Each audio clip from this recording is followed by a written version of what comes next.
Salve, salve, amigos! Vamos falar de deuses, de iniciados, considerados guias da humanidade. Quem nos traz informações é Leon Denis, nesse livro Pra Lá de Bom, Depois da Morte.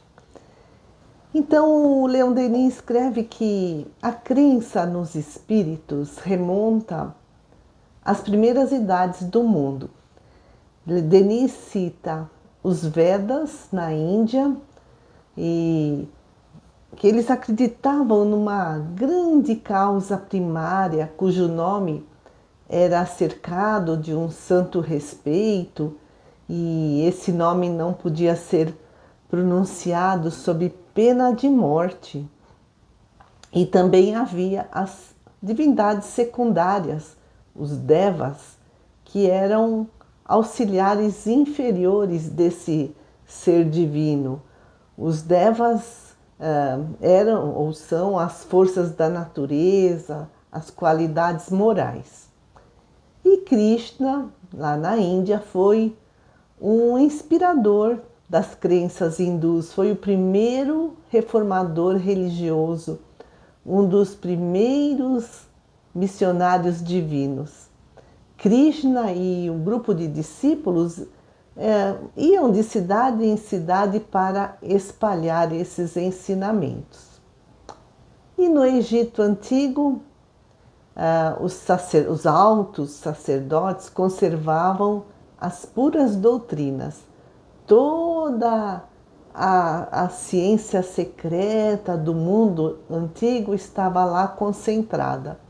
Por isso, sábios, pensadores, condutores de povos, gregos, hebreus, fenícios, etruscos, vinham até o Egito para instruir-se.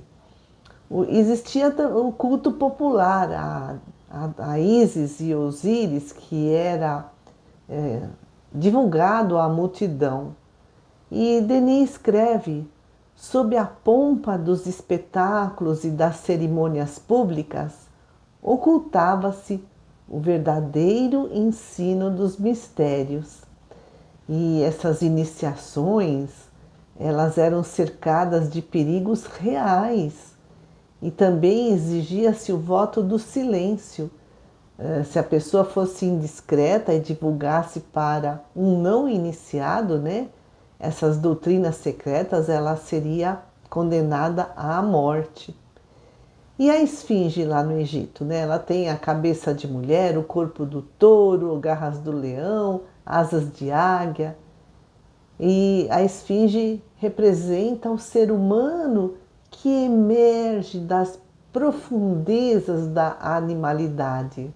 Então nós, seres racionais, Homo sapiens, já percorremos os vários reinos da natureza na escala zoológica, e é isso que a esfinge ensina. E lá também no Egito, né, eles cultuavam deuses com cabeças de pássaros, de mamíferos, de serpentes, que são símbolos da vida nas suas múltiplas manifestações. Osíris era o deus Sol e Ísis a grande natureza. E eles eram cultuados por toda a parte, mas acima deles havia o Deus sem nome. E na Grécia? A Grécia traduziu de forma clara as belezas obscuras da sabedoria oriental e difundiu para a Europa. Primeiro surgiu a música, a poesia com Orfeu e Homero. Depois veio Pitágoras, que foi iniciado nos templos do Egito. E depois vieram Sócrates e Platão, que popularizaram esses princípios ocultos, né? E tornaram-nos, né, aos princípios uma ciência aberta que substituiu o ensino secreto. E toda a Grécia acreditava na intervenção dos espíritos na vida humana. Sócrates tinha o seu daimon, ou gênio familiar, Escreve Leon Denis. Por toda parte, na Grécia, como no Egito e na Índia, os mistérios consistiam numa única coisa: o conhecimento do segredo da morte, a revelação das vidas sucessivas e a comunicação com o mundo oculto. E os deuses eram espíritos de todas as ordens que aparecem aos vivos com formas humanas, e os homens de talento, os gênios, eles falam que são assistidos e inspirados por seus gênios familiares, seus mentores, por meio dos sonhos, de aparições ou até de evocação dos mortos, que era o que acontecia nos oráculos lá na Grécia Antiga. Ou seja, os guias da humanidade nunca deixaram de se comunicar com os vivos, entre aspas. E Leon Denis, olha que interessante que ele nos traz. A doutrina secreta é a mãe das religiões e das filosofias. Vamos para a Gália. Os gauleses, eles tinham um sentimento profundo da imortalidade, da justiça, da liberdade. Os druidas eram os iniciados. Eles ficavam 20 anos estudando para poderem ser iniciados. Os druidas se comunicavam com o mundo invisível, evocavam os mortos, até proferiam oráculos, né? Então, a mediunidade da psicofonia. Vercingetorix, né?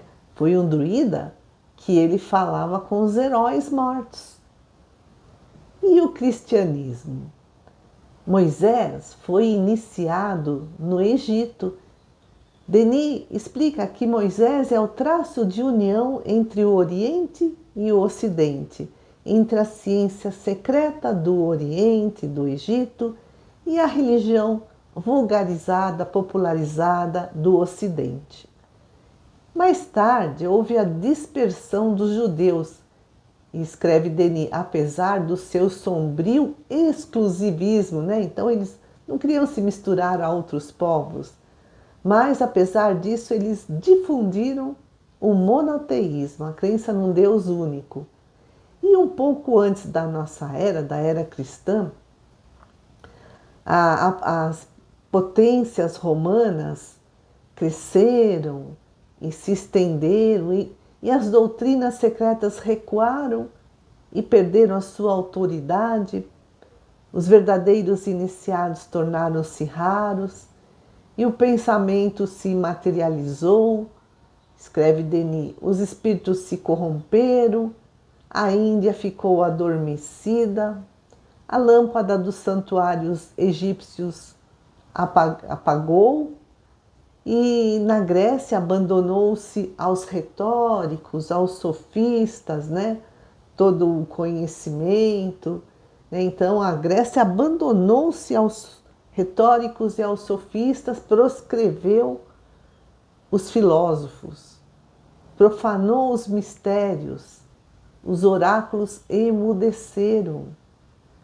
E segue ensinando Denis. A superstição e a idolatria invadiram os templos, né? Na Grécia, em Roma.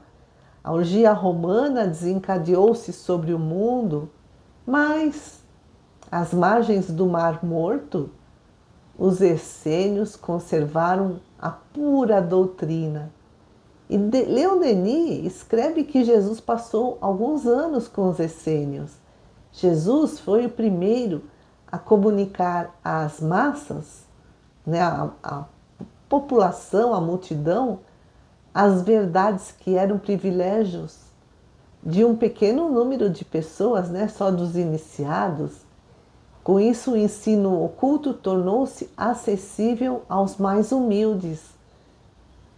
A frase pregar o evangelho do reino dos céus aos simples significa colocar ao alcance de todos o conhecimento da imortalidade da alma e do Pai comum.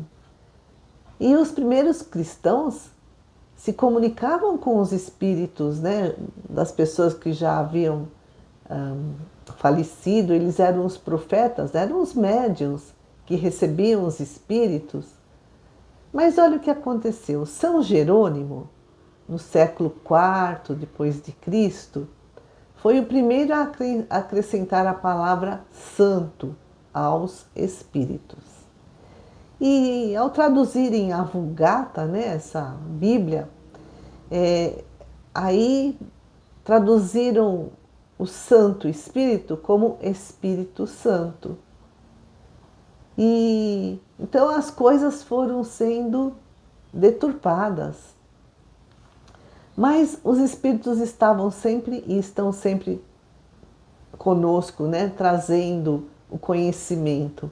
O filósofo Plotino, no século III depois de Cristo, inclusive escreveu um livro sobre os espíritos familiares.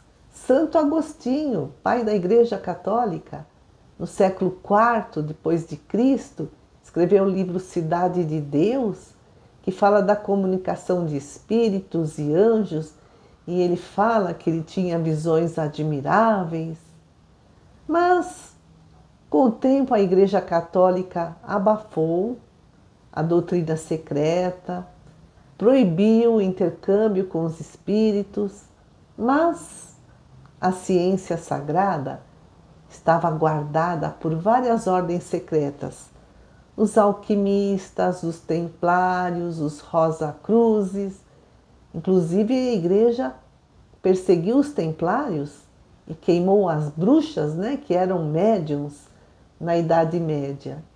No entanto, no século XIX, essas doutrinas secretas, elas são reveladas pelos espíritos, né? Na codificação espírita. Somos espíritos imortais, temos muitas oportunidades de reencarnação, os espíritos se comunicam conosco, todos somos filhos do mesmo Pai. Amigos queridos, agradeço muito a todos que se inscreveram, que nos acompanham. Que Jesus nos abençoe todos os dias. Até a próxima.